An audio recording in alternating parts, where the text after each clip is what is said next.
Bom dia, amigos da rádio 100, 100.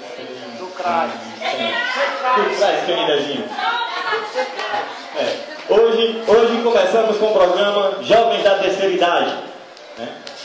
Hoje teremos algumas apresentações de alguns companheiros nossos que estarão por aqui, mas por enquanto vamos iniciar com uma músicazinha simples, calma, alegre.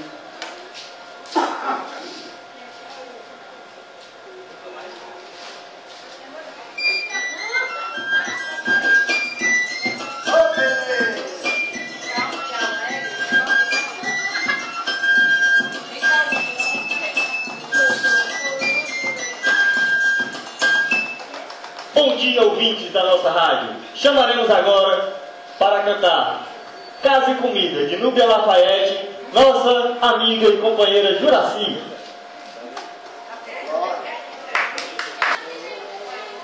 Escute, meu amor, o que eu lhe digo, mas meu bem não é comigo que você deve lamentar. Você nunca foi um bom marido, não cumprindo o prometido que jurou aos pés do altar. É triste confessar, mas é preciso. Você não teve juízo em dizer que não me quis. Perdoa, meu amor, não sou fingida. Não é só casa e comida que faz a mulher feliz. Muitas noites eu passava por você abandonada, a chorar na solidão. E quando eu reclamava, você ria, me dizendo que ficava no escritório prosterão.